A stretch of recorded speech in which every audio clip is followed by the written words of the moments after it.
안녕하세요. 저는 5만원권 지폐를 보면 가끔 헛웃음이 터져나오는 사람인데요.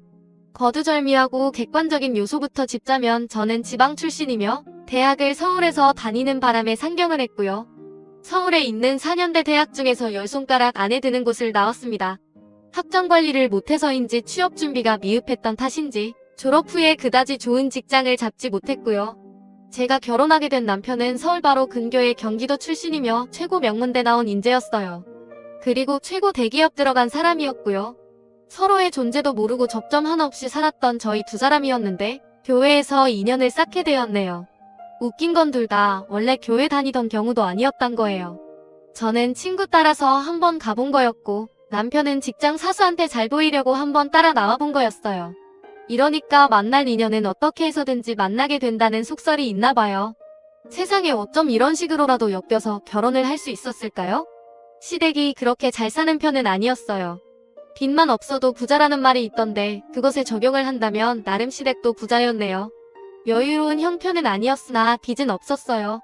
이런 표현이 너무 직설적이지만 솔직히 시댁에서 남편은 돌연변이었죠. 혼자 잘난 사람이요. 일가 친척을 다 통틀어봐도 남편처럼 원래 공부 잘했고 명문대 갔고 대기업 입사한 경우는 단 한 명도 없었으니까요. 그래서 내가 신사임당이라 이거야. 아들 교육을 기똥차게 잘 시켜서 훌륭한 사람으로 키워냈으니까 또 마침내가 신씨 아니겠니? 시어머니께서 의수되시는 걸 보면서 자랑하실 만도 하다고 생각했었어요. 집안 전체에서 유례없는 성공을 겨둔 경우가 바로 당신의 아들이었으니 얼마나 기가 사셨을까요? 그런데 아들 잘 키워낸 값을 당신은 꼭 받아야겠다 하시면서 저보다 더 조건 좋은 여자를 며느리로 드릴 수도 있건만 왜 당신께서 저를 허락해야 하는지 그 이유를 저보고 밝히라 하셨어요. 머리가 어질어질했네요. 저는 횡설수설하면서 저만의 장점, 제가 남편을 얼마나 많이 사랑하는지에 대한 설명, 저의 친정 자랑 같은 걸 늘어놨었죠. 시어머니께서는 근엄한 표정으로 고개를 끄덕이시더니 이렇게 마무리를 지으셨었네요. 말하는 꼬라지를 보아하니 왜 면접에서 줄줄이 낙방하고 대기업 못 들어갔는지 알겠구나. 내 아들하고 지적 수준 차이가 많이 나네. 되는 대로 말을 뱉는 것 같은데 말 주변이 고급스럽지가 않아. 기품이 없다고 해야 하나? 고귀함을 찾아볼 수가 없다고 해야 하나? 우리 집안 사람들은 태초부터 타고난 것이 이 고고하고 꿋꿋한 자태인데 양반 집에 가풍이란 게 있지. 그런데 너는 확실히 장사치 집안 핏줄이라 그런지 쌈마의 기질이 살짝 보이는 것 같구나. 천한 가풍 속에서 살아왔음이 보여. 그래도 그 가족이 열심히 살아온 듯하니 너에게 가산점을 부여해주마. 내가 후하게 인심 썼다. 그 가산점 받으면 어떻게 되고 거기서 안 받았으면 어떻게 되는 거였는지 궁금했는데요. 어색하게 우느라 그때요한 여쭤봤었네요. 그래놓고 얼마 안 있어 결혼 날짜부터 잡혔다는 게 가장 웃기는 대목입니다. 시아버지께서 제 친정 집안의 내력을 접하시곤 단박에 결혼 밀어붙이셨거든요. 하도 단호하게 결혼으로 이끄셔서 나머지 사람들은 모두 어리둥절하게 끌려가는 모양새였어요. 특히나 저의 콧대를 미리 파꺾어 놓으시고자 했던 시어머니께서 무척 멋져하셨고요. 양반 집에 가풍 어쩌고 하시더니 남편의 여동생이 시누이를 보고 제가 처음으로 사람을 보면서 아 사람이 싼 티가 난다는 건 바로 저런 거구나 하는 생각이 들어서 좀 당황스러웠네요. 저희 집안은 가업을 이어왔어요. 대단한 건 아니고 식당인데요. 그 자리에서만 아주 오래 장사를 해온 덕에 유명세를 보유하고 있으며 하도 방송국에서 섭외 연락이 끊이지 않았기 때문에 여태까지 딱 2번 방송을 탄 적이 있는 가게랍니다. 그런 홍보 없이도 원래 장사 잘 되어 왔네요. 그리고 또 외삼촌 가족들이 전통시장에서 분식 가게를 하는데 거기도 나름 유명해요. 주말이면 대기줄이 끝도 없이 늘어져 있고요.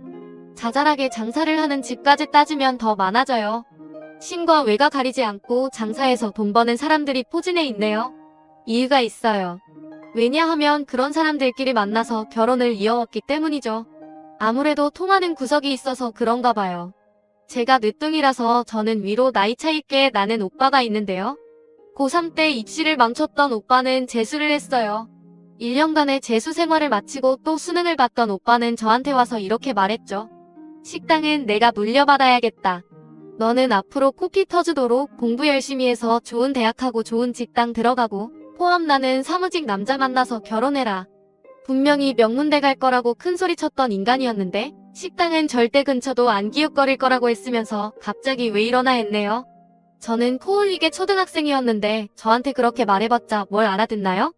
그래서 오빠의 말에 시큰둥하게 반응했는데요. 그날 밤 부모님께서 오빠를 쥐잡듯이 잡으시는 걸 듣고 숙연해졌죠. 오히려 장문보다 시험을 더 못 보다니 내가 이러고도 사람 새끼냐면서 엄마가 엉엉 우시는 소리가 들려왔고 아빠는 한숨을 크게 내쉬면서 오빠 보고 군대나 일찍 다녀오라고 하셨어요. 오빠가 그간 재수 생활하느라 힘들었으니 좀 놀다가 입대하겠다고 하자 그 즉시 아빠는 이웃집에 가서 바리깡을 구해오셨습니다. 그 늦은 시각에 말이에요. 이웃집이 애견 미용실을 운영하던 집이어서 개털 깎는 바리깡이 집에 있었다던데 아빠가 그걸 가져오셨다는 게 지금 생각해도 너무 황당해서 웃음이 나오네요. 군대 간 오빠가 없는 조용한 집에서 저는 왠지 모를 압박감이 느껴져서 공부를 열심히 하게 되었죠. 제가 서울로 대학을 가게 됐을 무렵에 오빠는 식당 일을 본격적으로 배우고 있었고요. 훗날 식당을 물려받을 각오와 포부가 있는 여자를 만나더니 결혼까지 꼬리냈어요. 제 새언니인데 저만 보면 한동안 계속 서울에 계실 거죠? 내려오실 건 아니죠? 식당 일에 관심 없는 거 맞으시죠? 네? 이런 질문을 제 귀에 대고 속사포로 뱉는 사람에 제가 얼마나 난감했었는지 몰라요. 가업이 있는 거에 하등 관심이 없다고 말을 하고 또 하고 아주 돌림놀이를 불러줘도 새언니는 의심스러운 눈초리를 거두지 않았어요. 정작 오빠는 별 생각도 없던데 왜 새언니가 그리 굴었던 것인지. 아무튼 제가 결혼할 것 같다는 소식이 전해지자 가장 발벗고 나서서 저의 결혼에 적극 찬성을 했던 인물이 바로 새언니랍니다. 시댁에서는 치아버지가, 친정에서는 새언니가 작정하고 빠른 결혼 추진을 주장하는 인물이 하나씩 있으니 번갯불에 콩 구워 먹듯 결혼이 성사되어 버렸던 거예요. 남편이랑 서로의 조건을 마음에 들어 했었고 되게 뜨거운 연애는 아니었으나 어쨌든 결혼 상대로는 서로를 괜찮아 했기에 불만은 없었는데요. 과정이 좀 갑작스러웠기에 얼떨떨한 건 확실히 있었던 것 같아요. 남편은 옛날부터 집안에서 혼자 공부머리가 좋았기 때문에 아무도 날 이해 못해 라는 생각을 가지고 살아왔어요. 너무 혼자 잘나도 그런 애로사항이 있더라고요. 식구들 사이에서 자기만 이방인이라는 느낌이 계속 들었나봐요. 그래서 뭔가 비유를 하자면 고순도치라고 할까요? 은근하게 나를 세우면서 너는 날 몰라 이렇게 구는 경향이 있었어요. 저는 워낙에 너는 너고 나는 나다 이런 성향이 있는 사람이라서 남편의 그런 면모에 타격을 받지 않았어요. 그러거나 말거나였죠. 하지만 시댁 사람들은 남편한테 은연중에 서운함을 많이 받고 살아왔던 모양이에요. 같이 부대 끼면서 정을 나누고 싶어하는 게 시댁의 특성이었는데 남편이 무뚝뚝하니까요. 대기업 입사에서도 용돈만 딱 드리는 게 끝이었대요. 그걸로 도리를 다한다고 남편은 생각했으나 시댁의 입장은 달랐어요. 기껏 뼈 빠지게 남부럽지 않은 인물로 키워놨으면 응당 살가움보다 미 돌아와야지. 가족하고 시간도 더 보내고 여가 시간도 가족들하고 쓰고 그래야 할 텐데 맨날 멋져가고 회사 일이나 하고. 에휴, 아들 잘 키운갑 신사임당 활동비 그건 앞으로 며느리한테 정산 받아야겠다. 나한테 다른 수가 있겠니? 예? 며느리요? 저요? 제가 뭘 어떻게 정산을 해드려야 하는 걸까요, 어머님? 너는 내 아들보다 일도 적게 하고 한가롭잖니? 그러니까 내가 앞으로 내 시댁 식구들을 살뜰히 보필하고 주말이나 어디 때가 되면 좋은 곳에도 데려가고 늘 시댁 식구들이 심심하게 지내고 있는 건 아닌지 살피면서 온 정성과 신경을 다 쏟는 게 며느리로서 할 도리 아니겠어? 응당 며느리란 출가 외인으로서 더 이상 자기 친정에 관리할 게 아니라 자기 시댁에 한 몸을 바쳐야 한단다. 시댁의 공식적인 종면, 그게 바로 며느리인 거야. 저는 그 순간에 분명 둘 중 하나일 거라고 생각했어요. 저의 귀가 이상하거나 시어머니께서 정신이 이상하거나 조선시대에서 태어나셨어야 할 분이 대한민국에서 잘못 태어나셨구나 하는 생각만 들고 말문이 막혀서 말 한 침만 삼키고 있는데 시어머니께서 어깨를 쫙 펴시더니 근엄하게 말씀을 맺으셨어요. 심사임당 시어머니를 둔 며느리라면 그것에 자부심을 가지고 앞으로도 성의껏 봉사하길 바란다. 누구보다 훌륭한 내 아들을 제가 쓰면 너도 내 몫을 다해야지. 진짜 신사임당도 들으면 무덤에서 깜짝 놀라 벌떡 일어나지 않을까 싶었네요. 그만큼 시어머니께서는 당신이 이 시대의 신사임당이며 저는 종려님을 여러 차례 그날 강조하셨어요. 어차피 제가 시댁에 들어가서 살 것도 아니니까 남편이랑 둘이서만 잘 살아야겠다. 최대한 시댁과는 교류 없이 잘 살아야겠다. 이런 다짐을 몰래 했었네요. 신혼집은 전세로 얻었어요. 서울 동작구에 있는 역사권 아파트였고요. 조금 아담한 평수, 깔끔하게 빠진 내부 구조, 고층에서 보이는 멋진 전망, 이런 조건들이 다 마음에 드는 곳이었죠. 남편은 출퇴근 동선, 주차 공간 확보 이런 거에만 관심이 있었지만 저는 깨끗하게 관리하는데 어렵지 않은 집인지 이런 부분에 관심이 많았어요. 위생 청결, 구역 관리 이런 것들은 제가 어렸을 때부터 자연스럽게 익혀온 것들이었고 머리에 박혀 있었거든요. 제가 어떤 스타일의 부모님 아래서 유년 시절을 보내왔는지 감이 잡히시죠? 저희 오빠도 때마다 욕실 청소하고 냉장고 청소 싹 다 하면서 자라왔으니 말다 했습니다. 자, 그런데 이제 이런 저에게 엄청난 시련이 닥치게 됩니다. 우선 남편하고는 크게 별일 없었어요.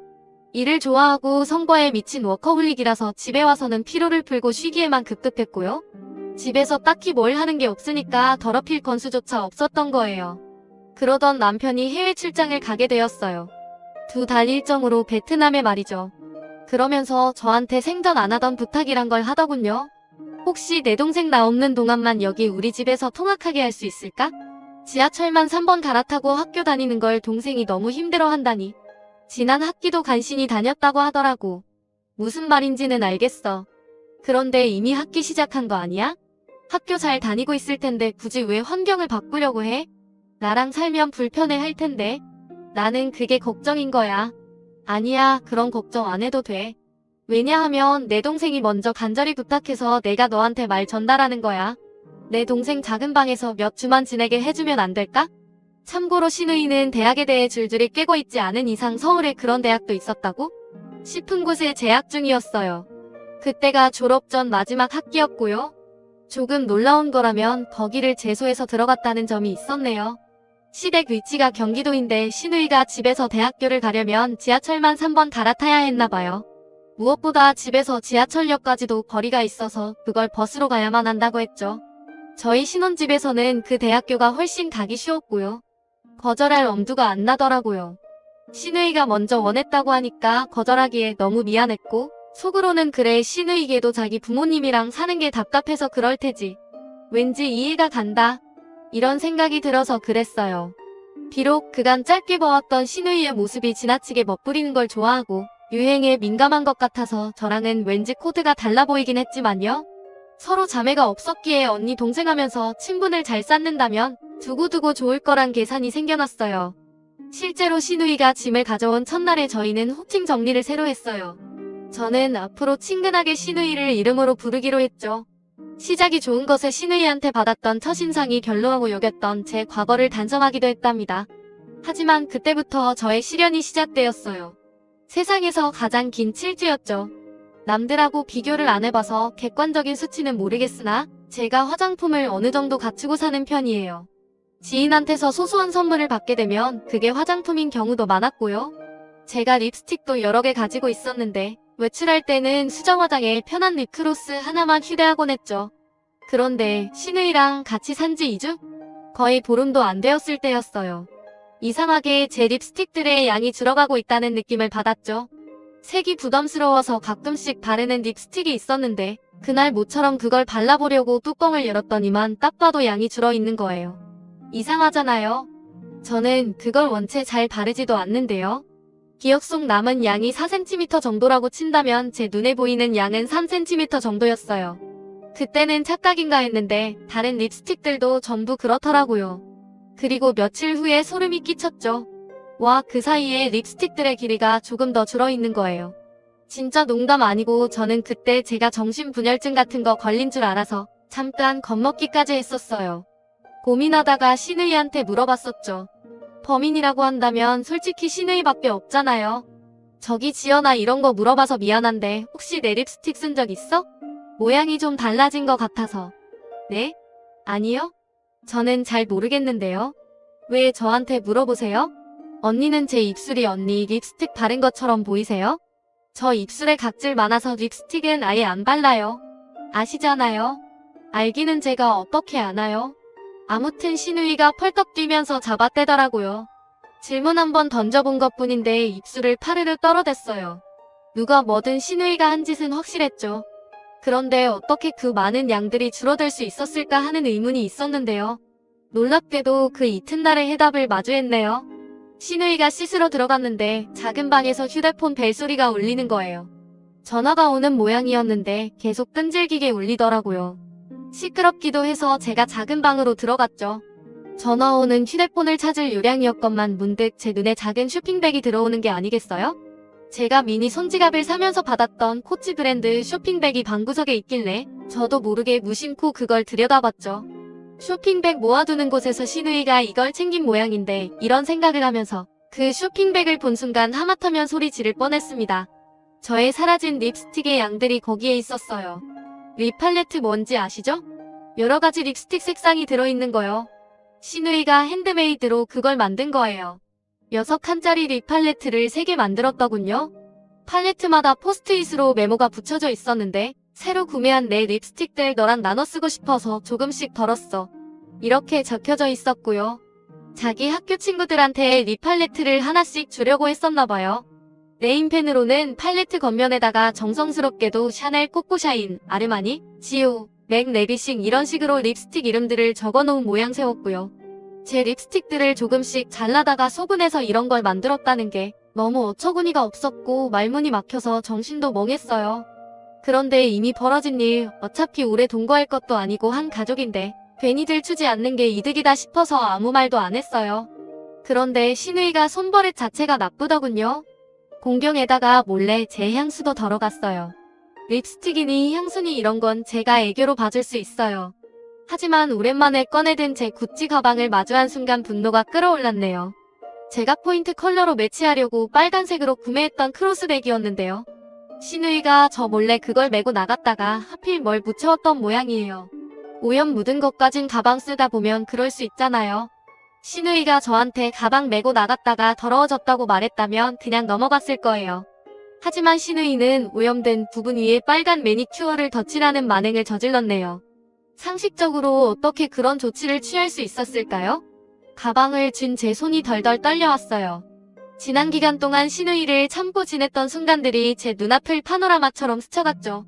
머리카락 욕실 하수구에 항상 그대로 있고 볼일을 특이하게 보는 건지 신우이가 쓰고 나면 변기가 항상 더럽고 손톱 발톱을 어떻게 깎는 건지 제대로 안 치워서 바닥에 한두 개씩 굴러다니고 과자 부스러기 소파 틈새에 다 끼어있고 먹다 남은 건 그게 무엇이든 무작정 냉장고에 쑤셔박아서 곰팡이 피게 만들고 얼굴에 피지 짠 거 집안 거울마다 다 묻혀두고 사이즈도 안 맞는 제 구두 훔쳐 신고 나가서는 뒤꿈치 부분에 피 다 묻혀서 오고 구두가 왜 이렇게 됐냐고 물으니까 발 다친 거냐고 걱정부터 해야 정상 아니냐며 적반하장으로 화를 내고 순간적으로 확 떠오른 것들만 이 정도였어요.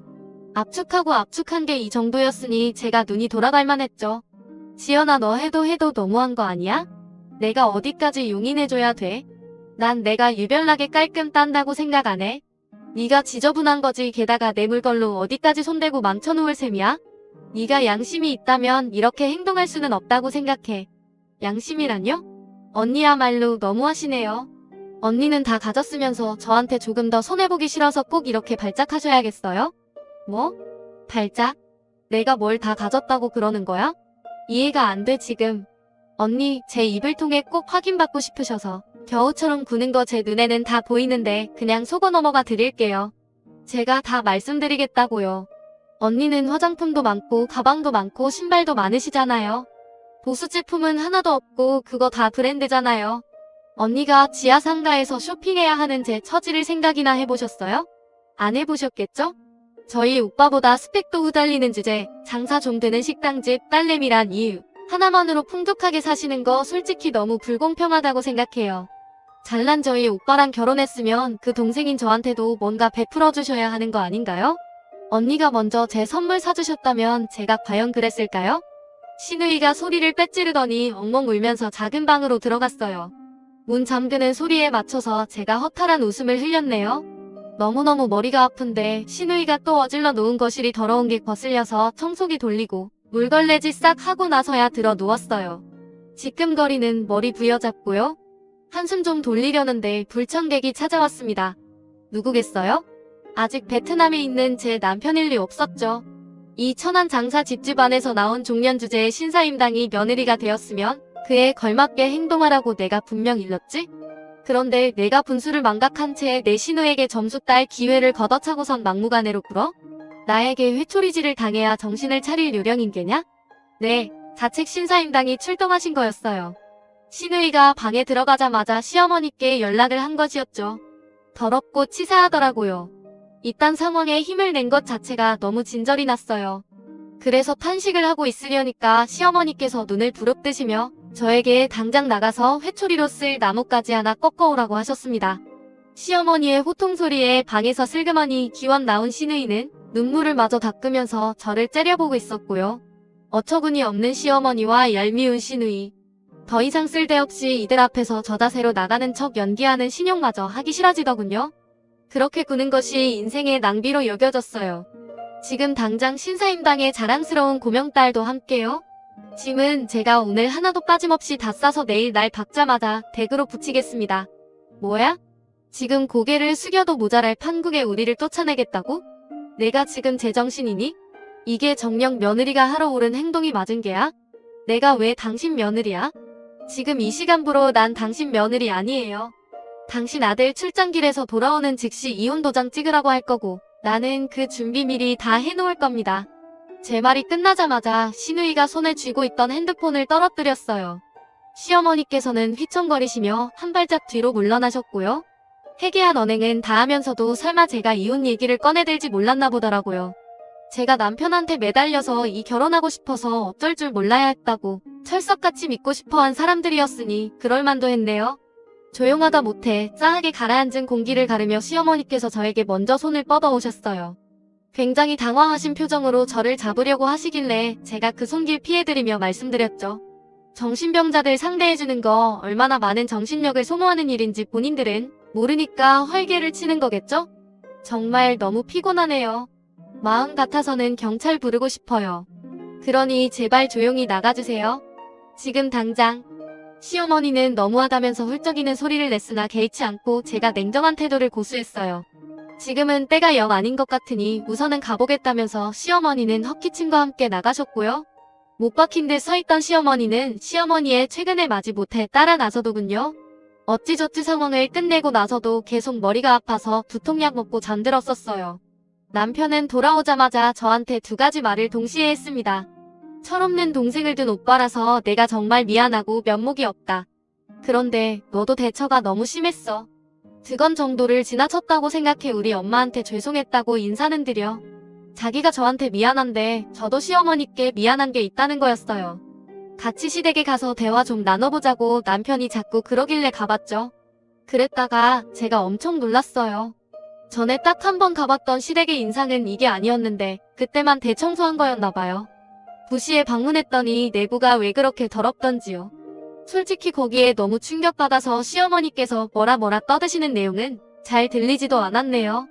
요점은 시어머니께서는 충분히 부리실 만한 유세를 부린 것뿐인데 제가 감히 만행했단 거였죠. 저는 대꾸하기도 싫어서 입술을 꾹 붙이고 아무 말도 안 하고 고개만 몇 번 끄덕이다가 나왔습니다. 남편이 그러더라고요. 아까 그 자리에서 시어머니께 사과하라고 저를 종용하지 않은 것만으로도 자기는 굉장히 너그럽게 군 거라고 말이에요. 저는 준비했단 말만 해줬어요. 잘 알았고 나도 잘못하긴 했어. 결혼을 너무 성급하고 생각 없이 해버려서. 큰 잘못했지. 이제라도 잘못을 만회하고 싶어. 그러니까 이혼하자. 여기까지만 하고 갈라서는 게 서로에게 취해지지 않을 좋은 기회라고 생각해. 남편이 화들짝 놀라면서 저를 붙잡았으나 저는 냉담이 뿌리쳤어요. 당장 쓸 짐 챙겨서 시댁으로 가라 그랬습니다. 신혼집은 당연히 바로 정리할 건데 그 남은 짧은 기간 동안은 저 혼자 살고 싶다 했어요. 절대로 저랑 이혼도 못하고 자기 부모님 집에 들어가 사는 것도 못한다면서 남편은 길길이 날 뛰어댔죠. 그러거나 말거나 저는 이혼할 거고 빠른 신혼집 정리부터 들어갈 거라 해줬네요. 여지를 주지 않은 거죠. 상황이 거기까지 치닫자 남편 제 친정으로 갔습니다. 식구들 앞에서 남편이 머리 숙이고 사죄하면서 이혼을 막아달라고 빌었대요. 제가 세심하지 못한 놈인 거 스스로 너무 잘 압니다. 그래서 모든 걸 망쳐놨어요. 저는 제 와이프 말고는 저를 포용해줄 사람이 다시는 없을 것도 압니다. 한 번만 더 기회가 주어진다면 정말 잘할 자신 있습니다. 친정 식구들이 모두 난감해하던 와중에 단 한 사람만이 머리를 굴리고 있었죠. 새언니. 제가 신혼집 정리하면 직장도 정리하고 내려올 거라 생각했나봐요. 아주 거품을 그 자리에서 제 이혼을 반대했다네요. 아니 생각할수록 저희 새 언니 너무 웃기지 않나요? 당시에는 새언니에 대해 별로 생각 없었는데 곱씹은 이가 가장 웃긴 사람이 새언니 같아요. 제 부모님한테 제발 사위를 용서하시라면서 자기가 빌었어요. 자기가 뭔데 그랬을까요? 그리고 나선 저한테 전화해서 설득까지 했었죠. 그만한 조건의 남자가 또 어딨어요? 세상 어디에나 이상한 사람은 있어요. 그 사람이 마침 아가씨의 시댁에 모여 있었을 뿐이라고요. 아주 열변을 토하더라고요. 새언니의 노력이 가상해서 제가 마음을 돌린 건 아니었고 남편이 눈시울을 붉히면서 저랑 이혼하고 싶지 않다고 자기 진심을 재차 어필하길래 거기에 누그러졌네요. 저희 부부 시어머니, 시누이 이렇게 넷이서 회동했습니다. 신혼집에 부르기는 싫었고 그 시댁에 들어가기는 더 싫었으므로 카페에서 모였죠. 시누이는 분하단 듯이 씩씩거리면서도 저한테 사과를 했어요. 저는 그 억지 사과를 애써 받아줬죠. 문제는 그분이셨네요. 퇴발하지 못한 일이 들어서 신사임당에 치엄한 역사가 무너지려 하는구나. 시어머니께서 놀랍게도 진심으로 통안하고 계셨어요. 제가 와 끝판왕이다 싶어서 고개를 살짝 접고 있는데 제 옆에선 남편이 인상을 팍 쓰더니 이렇게 말했습니다. 신사임당이요? 엄마가 신사임당이라고 말씀하시는 거예요. 저 초등학교 때 다단계에 빠지셔서 살림 내팽개치시고 다 말아드시고 저 중학교 때 아버지랑 싸우셨던 이유로 장기가 출습관적으로 하시고 그래서 제가 학업이랑 살림동생 돌보기 다 했었죠. 저 고등학교 때 제 입시를 위해 용한 부적을 얻어오시겠다고 하더니 전국 8도 산이란 산은 다 타고 다니시면서 즐거이 산악회 활동만 하시고 일단 제 학창시절은 돌아보면 이러했는데 도대체 어느 시점에서 스스로를 신사임당이라 생각하시게 된 거예요? 그러자 시어머니께서는 아무런 항변도 못하셨답니다. 시누이는 민망한지 계속 목을 가다듬으면서 시선을 딴 데로 돌렸고요. 남편의 얘기에 저도 얼마나 어이가 없었던지 몰라요. 과거에 그래 놓고선 자기 아들이 명문대 입학, 대기업 입사하니까 갑자기 신사임당이란 감투를 쓰다니 그걸로 며느리를 압박하다니. 그토록 뻔뻔한 분이 계신다는 게 놀라웠네요. 자리를 먼저 박차고 일어선 건 시어머니셨는데 천하고 기만세 며느리 때문에 아들과 사이 틀어져 속상하다며 눈을 흘기시고 떠나셨어요. 근데 그렇게 하면 제 마음이 약해져서 먼저 숙이고 들어갈 줄 아셨나봐요. 몇 주가 지나서부터 무척 저를 찾으시다군요. 복덩이에 왜 이렇게 전화를 안 받았니? 오늘은 뭐 특별히 바쁜 일이라도 있었나봐. 복덩이라니요. 종년이라 칭하실 땐 언제고요? 손바닥 뒤집듯이 태세를 바꾸신 시어머니의 태도에 쓴 웃음이 지어졌네요. 알고 보니 시아버지께서 시어머니께 무척 뭐라고 하셨대요. 거기처럼 알짜배기 부자인데다가 믿을 구석 많은 집안도 또 있을까? 그런 가치를 몰라보고 왜 귀를 누르려고 들었어? 귀를 누른다고 해서 그게 눌러질 것 같아? 수십 년째 가업이어온 집안에서 그런 허약한 귀가 태어났으리라고 꿈깨 옆했네야. 언제 정신 차릴 거야? 그래서 시어머니께서는 주눅이 드셨던 거죠. 당연하다면 당연하게도 시어머니와는 거리를 많이 두고 지내게 됐답니다. 애가 타셨는지 이러한 저런 수를 쓰시기도 했는데 다 무용지물이었죠. 원래 자기 가족한테 애틋함 없고 무뚝뚝한 남편이 저에게 협조를 아주 잘해주었고요. 그리고 시누이 대학 졸업하고 취업 전선에 뛰어들고 보니까 현실 감각이란 게 생겼나봐요. 예전에는 자기가 너무 철이 없었다면서 눈물 콧물 흘가며 저에게 호소를 해왔어요. 친하게 잘 좀 지내자고 하더군요. 저한테 어찌나 살랑거리던지요. 남매 간의 우애가 대단치는 않아도 남편이 자기 여동생을 그래도 챙기려고 드는 편이기에 시누이랑 의절을 안 했어요. 의도한 적은 한 번도 없었으나 어쩌다 보니 시댁 쪽을 꽉 잡고 사는 며느리가 되어버렸네요. 이래서 사람 일은 한치 앞도 모르는 거라고 하나 봐요. 제 이야기 들어주신 분들의 앞날이 술술 풀리길 바라면서 이만 마치겠습니다. 여러분 사연 댓글에 응원과 현명한 조언 부탁드려요. 좋아요와 구독은 저에게 큰 힘이 됩니다. 오늘도 좋은 일 가득하세요.